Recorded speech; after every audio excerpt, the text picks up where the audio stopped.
Salut à tous, bienvenue sur Senior Foot. Aujourd'hui, on va parler de l'un des transferts les plus médiatisés de l'histoire du football. Le passage de Lionel Messi du FC Barcelone au PSG en 2021. Après 21 ans passés au Barça, Messi a fait ses valises pour rejoindre Paris. Mais qu'en est-il de son aventure au PSG? Est-ce un succès ou un échec? C'est ce qu'on va voir dans cette vidéo. Allez, c'est parti.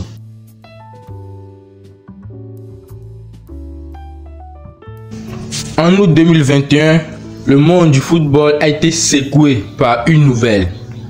Lionel Messi quitte le FC Barcelone, son club de cœur, après plus de 20 ans. Une décision difficile, surtout à cause de la situation financière du club catalan qui ne pouvait pas renouveler son contrat. C'est alors que le Paris Saint-Germain a fait une offre que Messi ne pouvait pas refuser.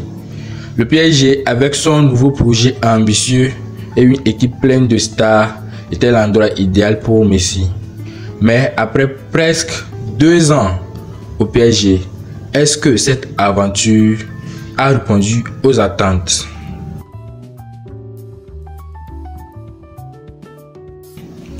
Quand Messi a signé au PSG, tout le monde s'attendait à ce que l'équipe soit invincible.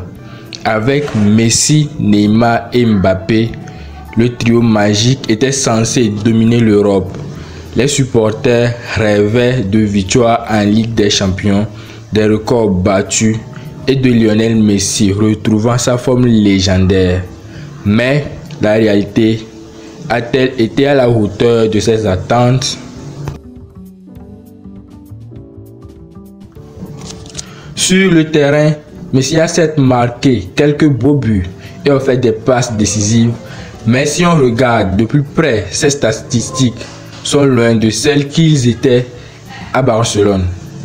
En Ligue 1, il y a eu des performances solides, mais pas spectaculaires. Et en Ligue des Champions, là où tout le monde attendait des miracles, Messi a eu du mal à briller dans les moments cruciaux. Le PSG s'est fait éliminer, premièrement en 8e de finale par le Real Madrid et deuxièmement par le Bayern Munich. Le PSG n'a toujours pas remporté de Ligue des Champions avec Messi et c'est un échec difficile à ignorer. Alors, pourquoi peut-on parler d'échec ici? Premièrement, le PSG n'a pas remporté la Ligue des Champions malgré la présence de Messi. Ensuite, il y a ce manque de cohésion entre Messi et ses coéquipiers.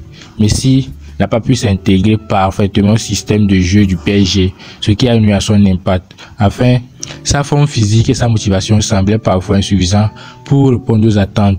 On voit un Messi qui était performant avec l'équipe de l'Argentine et qui n'était pas performant avec le PSG. On voit un Messi qui était motivé avec le PSG avant le début de la Coupe du Monde au Qatar et puis après la Coupe du Monde qu'il a remporté face à l'équipe de France. Messi est devenu le Messi froid, nonchalant, qui n'est pas motivé. Les raisons de cet échec sont multiples. D'abord, il y a le changement de club après plus de 20 ans à Barcelone. Ce n'est pas facile de s'adapter à un nouveau système et à un nouveau pays presque à 35 ans. Ensuite, le PSG a eu beaucoup de problèmes tactiques et de gestion d'équipe sous les différents entraîneurs.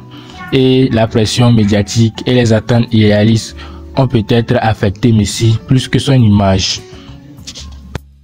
En résumé, le passage de Messi au PSG est peut-être plus compliqué que l'on ne pensait. Bien qu'il ait montré des moments de génie, il n'a pas été capable de transformer le PSG en une équipe invincible. Et la Ligue des Champions lui échappe toujours. Peut-être, est-ce qu'on peut vraiment parler d'échec? Peut-être pas totalement, mais on peut dire que le potentiel de cette équipe avec Messi n'a pas été pleinement exploité.